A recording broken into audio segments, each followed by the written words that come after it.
right. Welcome, everybody. I'm glad to see everyone this morning. My happy place is on a family trip, or at least one of them was on a family trip that we took last year to North Carolina with the Hammer clan. I think I really enjoyed it because it was a great mix of like adrenaline and fun stuff mixed with like rest and relaxation and stuff. And so by the end of the week, I don't know, I just felt completely recovered, ready to go back to work, which almost never happens. So while I was at that trip in North Carolina, we went to a place called Bust Your Butt Falls. I think we got some pictures here. It is correctly named. Taylor has the bruise to prove it, or had the bruise. But yeah, you can see on the left, maybe it's a little hard, but there's this waterfall that you can slide down. And then on the right, there's this rope that you can climb up, and then there's like a cliff jump. So we got Paul jumping in the middle here. And yeah, it's just a blast. It's like the perfect area just to have fun with all these natural features and stuff like that. It's so cool. And one of the things that Paul and I could really resonate with, Van didn't have this problem. He was just jumping and doing laps around us on the cliff jump. Is every time you go up there, you start getting this pit in your stomach. And even if you already did it once, you're like, why am I back up here? What compelled me to do this? And even though you know it's safe, you just did it, you saw Van do it 7 times, there's this part of you that's like, no, like this is unsafe, I can't do this. And at least for me, I started getting nervous because I'm like, man, what if I lose my footing and stuff? And so that deep implicit part of you that's communicating is, it's actually so counter to what is actually true that it sabotages yourself. And so that's kind of to segue in what I want to talk about today. So we have this explicit beliefs, the beliefs that you can say when you answer a question, but deep down you have these internal beliefs about yourself, about who God is, and we can tend to hold on to those things, and that tends to hold us back. And so just kind of summarizing where we're at in the series so far. So we're going through the Loving God series, and we talked about how we can see the glory of God in creation, anywhere from like a babbling brook to that of a baby. How you can hear God and you can see God and all of the beauty and just wonder in this world we find ourselves in. We then started going through a series of different emotions that would normally get labeled with like bad or negative emotions. So we talked about, Zeke talked about waiting, and that can just feel like a giant season of just like a groan of waiting expectations. And then Dustin talked about doubt. At least for me, how doubt feels in the back of my mind is like this constant dripping of like a leaky roof. And it can just add like so much dread and just suck the life out of you. And then Shane talked about suffering and got really vulnerable with us about how that can just feel like screaming, like wailing that demands attention. But when I think about what I want to talk about today, which is shame, I actually think this is the silent emotion. Because what shame does is it's constantly trying to point elsewhere. It's trying to deflect. It's trying to stay hidden. Sorry, lost my place here. I got caught off guard because I'm on both sides of the paper. Sorry.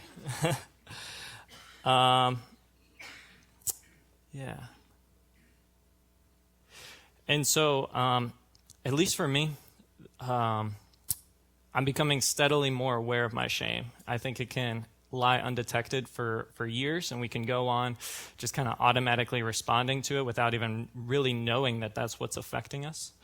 And I don't know, I think this season, especially for me, is really unpacking and uncovering that shame within me.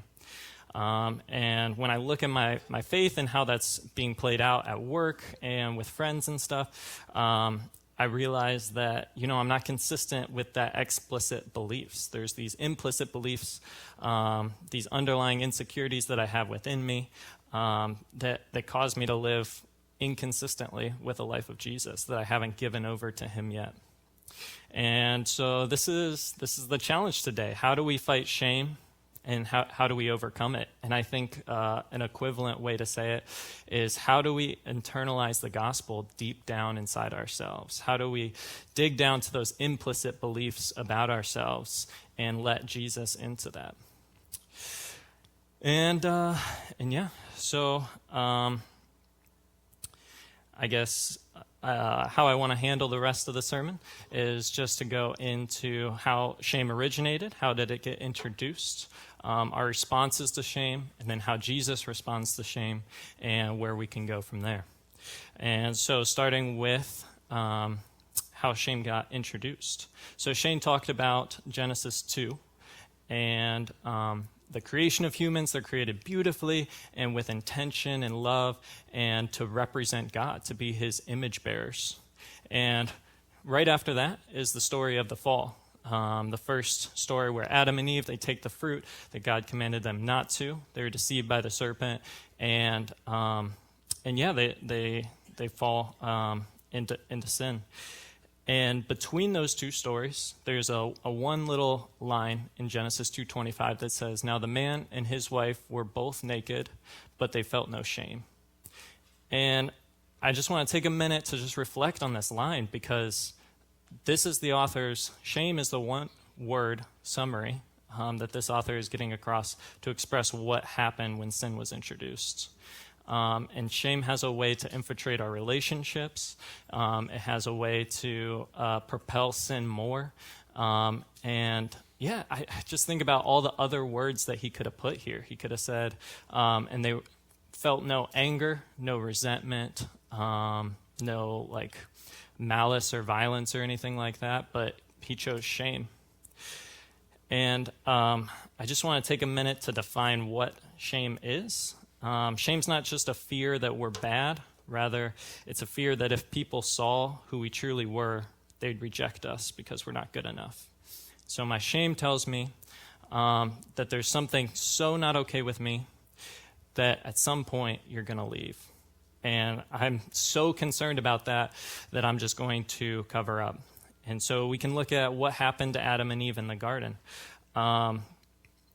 The serpent starts with a deception, and on the surface it looks like they're calling out what God is holding back. He says, did God really say, do not take the fruit, and you certainly won't die? But underneath that, he's saying, what kind of a person would God not give this to? And so he's deceiving Eve by showing that she really needs this something else. She hasn't been given enough where she's at. She actually needs to go and take. And that's what she does. Soren Kierkegaard, who is a philosopher and a Christian, described all sin as in despair, not wanting to be oneself before God. While faith is that the self in being itself and wanting to be itself is grounded transparently in God. And so I think, it's in this framework that we can really help to understand and unpack what are the ways that we just implicitly and subliminally just are treating other people as in defense of not being our true and authentic selves, although I don't like that phrasing. In what ways are we sewing those fig leaves back on and covering ourselves up? In what ways are we blame shifting? Adam, blames his wife for their fallenness, and which ways are we hiding?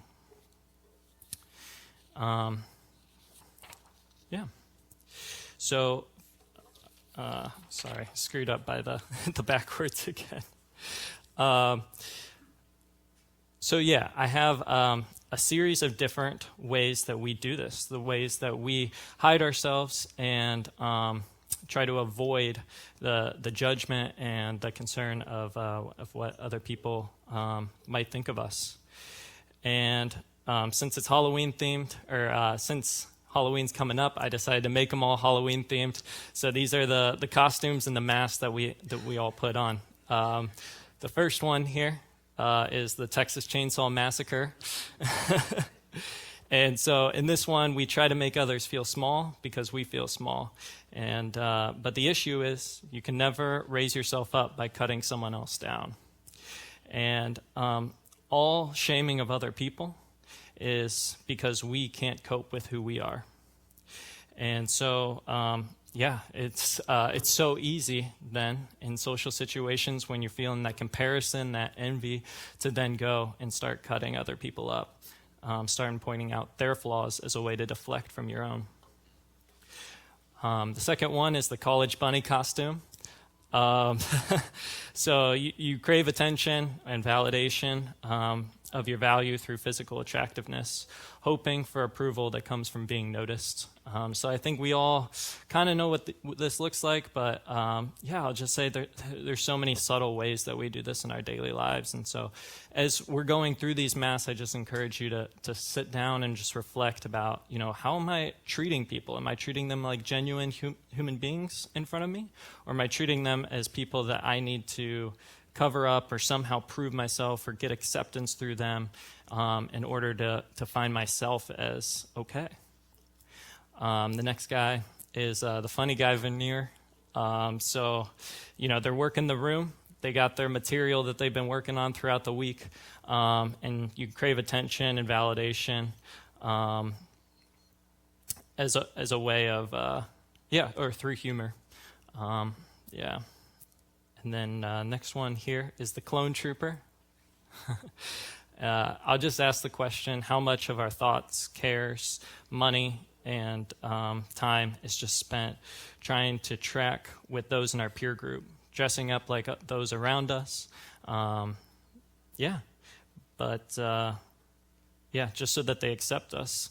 But in doing that, they're not accepting us, they're just accepting themselves the whole time. Yeah. The next one here is, I don't have like an actual Halloween one, couldn't come up with it, but the I'm fine mask. So this one, we're wearing the smiley face mask, projecting that everything's cool, calm, and collected. And to be honest, I can't tell you how many times that I've been in a social situation with even my closest family and friends, and I'm just not letting them know that I'm struggling, And you secretly feel isolated, lonely, but you don't really know how to feel genuinely connected to someone else.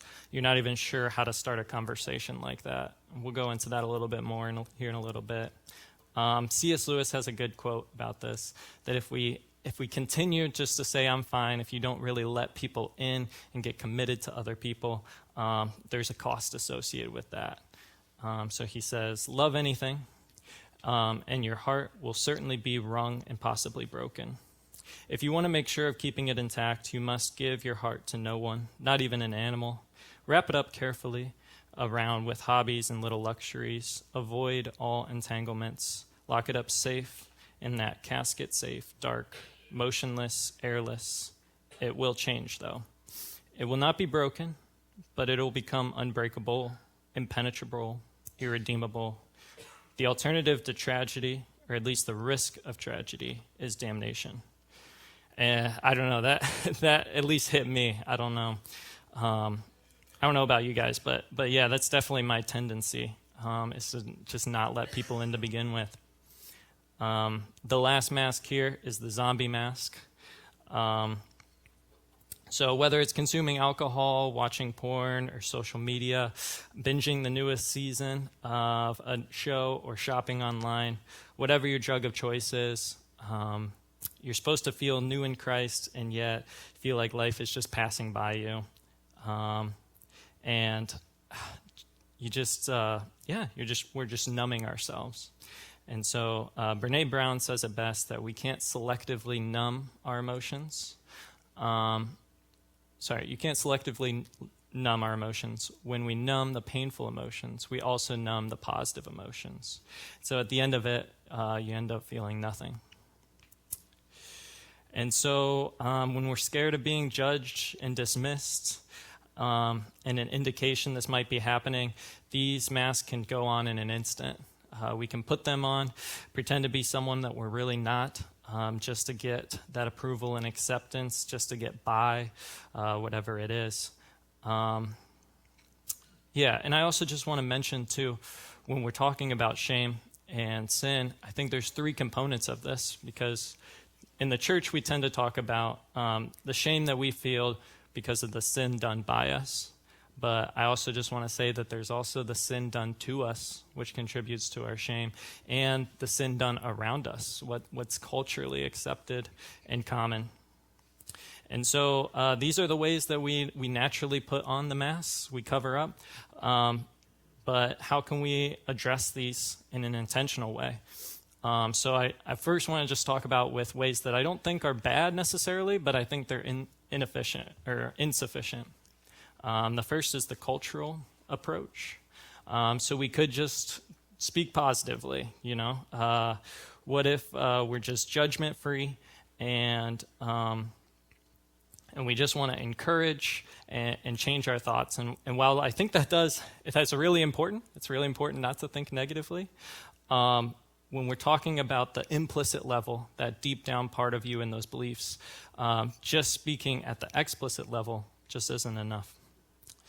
Sorry, give me 1 second here.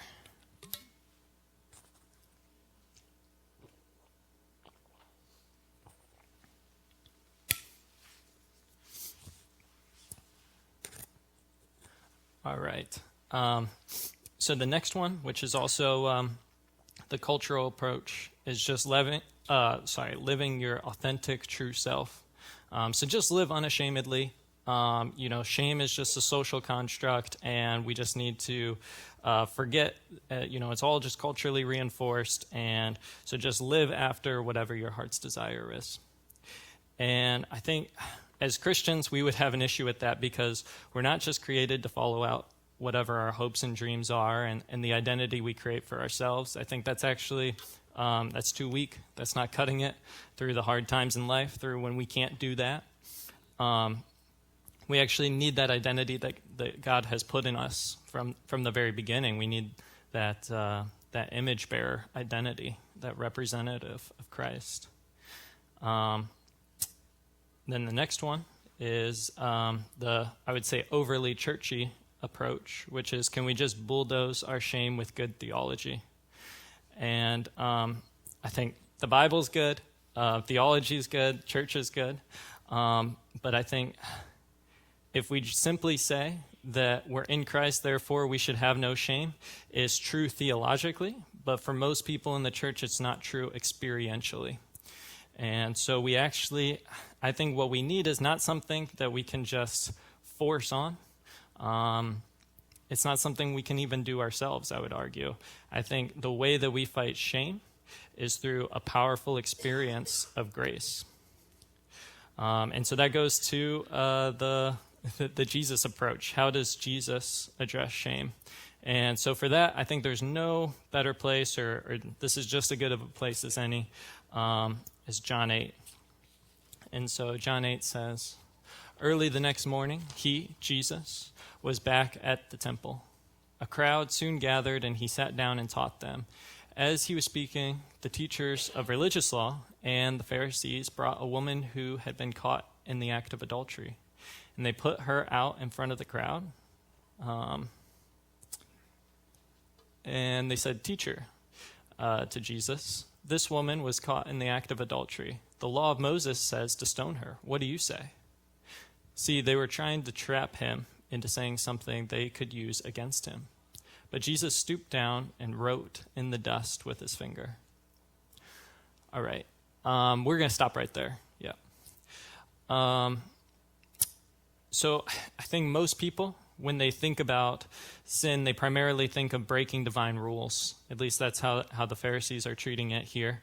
And God's law is very good.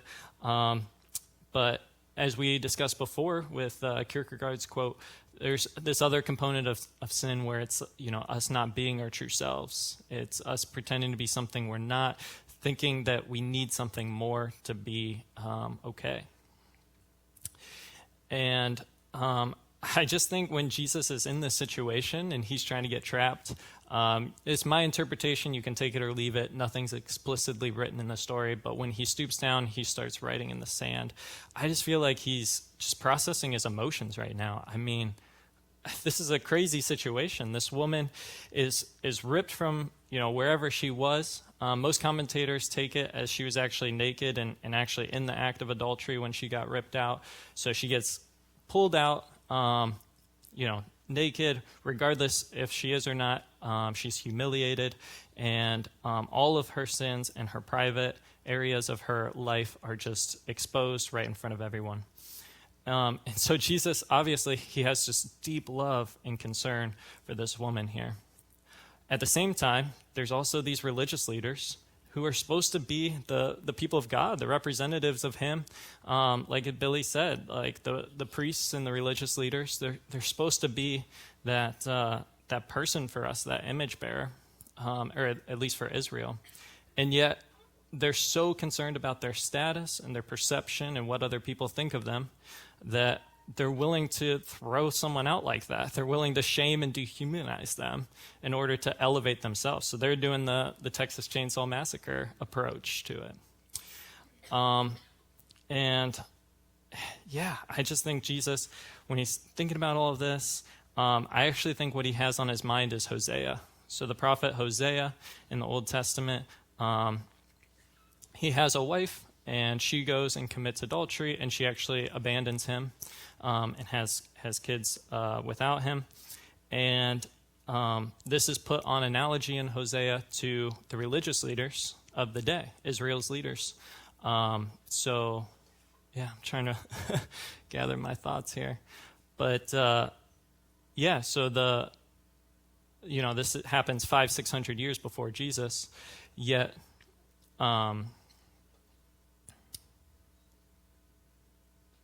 the same things happening today in Jesus' day. These religious leaders, they're so concerned in trying to put their faith and their identity in something else besides God, even though they would say that at the explicit level. Implicitly, they feel this deep insecurity that they need to prove themselves, and it's coming at the cost of other people. And so I think Jesus just thinking about that, and then let's just snap back to John 8. They kept demanding an answer. So he stood up and said, "All right, but let the one who has never sinned throw the first stone." Then he stooped down again and wrote in the dust. When the accusers heard this, they slipped away one by one, beginning with the oldest, until only Jesus was left in the middle of the crowd with the woman. Then Jesus stood up and said to the woman, "Where are your accusers? Did even one of them condemn you?" "No, Lord," she said. Jesus said, "Neither do I. Go and sin no more." And, I just think this story is just so cool. I think, going back to Hosea, one of the things that happens is that Hosea ends up, his wife gets eventually into a position where she's up at a market to be sold as like a slave. And Hosea buys her back. And this is put onto analogy of how God will redeem Israel. He'll buy them back. And so I think as Jesus is sitting there reflecting in the sand the second time, or in the dirt, he sees the hypocrisy of Israel's leaders, how they're just as much of adulterers as this woman is before them. And but he knows what's about to happen, because in not too long of a time, he's going to be the one that's stripped naked. He's going to be the one that's mocked and put in front of the crowd and put on display all of his vulnerabilities and stuff. And he's going to pay the payment, just like Hosea did in the Old Testament. And I just want to say that when we feel guilty, we'll come towards someone we've wronged and we'll try to repair the relationship. But when we feel shame, we won't do that. We turn away. We hide. And so no wonder this is why we need a God who comes towards us. God's been pursuing us this whole time. And it's only in recognizing this that we're changed by the depth of his grace. Jesus stoops down to her level. Notice, if anyone could have thrown a stone, it would have been him. He lived that perfect life. He was the one without sin. Yet what he does instead is he meets her where she's at, and he shows compassion, like deep compassion for her in her most vulnerable moment. And so as we just kind of move into what are the practical implications of dealing with shame, I think a good point is just noticing, shame's a hider. So what are the ways that we all hide? And then I'd say, Billy already beat me to the punchline today, but, confession is the next step. And I think confession is great. I think confessing in your prayers is amazing. Would definitely recommend it. But I would also just say that confessing just in your head to God is the most easy, convenient, comfortable, and I would say oftentimes least formative way of doing so. And so, James 5:16 right here. Therefore, confess your sins to each other and pray for each other so that you may be healed. He didn't say forgiven. He said healed. Psychologists say that what's important when we're dealing with these, the shame done to us, the shame done by us and around us, or the sin done in those circumstances that cause the shame, to sit down with someone in person, face to face, and to lay it bare, and to have them stay with you, to sit with you and give you compassion in return. And so, and for them just to say, I'm not running away. And that's the direct, dissolving of shame. That's the way we attack it. It might not happen the first time you do it, but if we continuously have this routine habit of confessing to each other as well as to God, to laying over those, even the darkest parts of you, we'll start to let those lights in. And so, I skipped a whole bunch here that I was supposed to say, but that's all right. And I want to say that when you're doing that for someone, they're taking your burden. They're sharing it with you, and that's hard. That's heavy to hear when someone's laying themselves bare. But it's in that moment where you're giving them the opportunity to image Christ, like in this story. Like they can accept you the same way Jesus accepted that woman. And so you're letting them be an image bearer in the most sincere, true way, I think. And so it might be heavy, it might be hard, but it's also maybe one of the most meaningful things that someone can do. And talk about the way to new creation. It's just letting the light in those darkest places of you. I also just want to mention the new values that we're putting in. How many of them just intersect at confession? So we got authenticity, courage, humility, commitment, and liberation.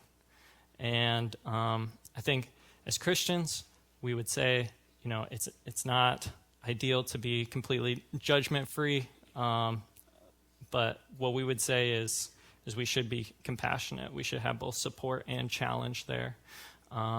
And Jesus could have told her 1,000 ways that she needs to do better, but what he came with is I don't condemn you, And so, I think this is pretty much all I have. I would just recommend that you pick 1 to 3 people, people that you trust. Don't throw your pearls to pigs. People that will stick with you. And if this is too intimidating for you, just start with being a little more honest and vulnerable than you normally are. So I'll invite the band back up, AKA Billy, and we can pray.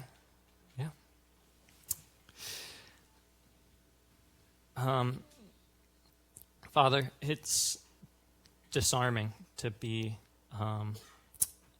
completely seen and continually loved. It's disarming and it's freeing. And just when I think back to the times where I have confessed and I have been open with Taylor and with friends, it's just been some of the most healing experiences that I've had. And so, Father, I just pray for everyone, everyone here, that we would become an open and honest, a vulnerable and authentic community that is circled around you, that's in faith, trusting in you. And Lord, I just pray that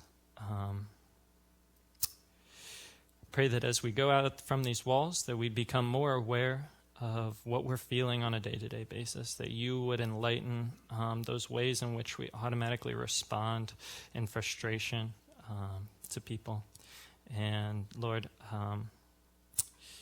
I just pray that through it all, we can understand that it's your grace that forms us. It's not from what we can attain to do, what we can try harder in what areas, but it's through you and just giving it over to you. Pray this all in your name. Amen. I did have one last thing before you get started. So I have one more picture up. So I don't know if you can pull it up. So yeah, this is a picture of me and my dad when we were in the pool growing up. And one of the things I used to like to do is run up the ladder and then around the edge of the pool and then jump into my dad's arms. And I'm so excited to do that with Calvin one day. He just needs to get a little bit bigger, and then he'll be able to catch me. And so yeah, I guess this is just the image, that I want us to keep in mind. You can psych yourself up trying to be more vulnerable with people. Jesus tells us to have a childlike faith. And so I just want to have this image of a kid trusting in their good father to catch them. So yeah, I don't know. That's where we end. Thank you for listening to today's teaching. Make sure to click subscribe for the latest sermons. You can find more information about Abundant Life Christian Fellowship and our upcoming events by going to alcfohio.org. Again, that's alcfohio.org. You can also stay connected with us on Facebook and YouTube. We hope you have a great day.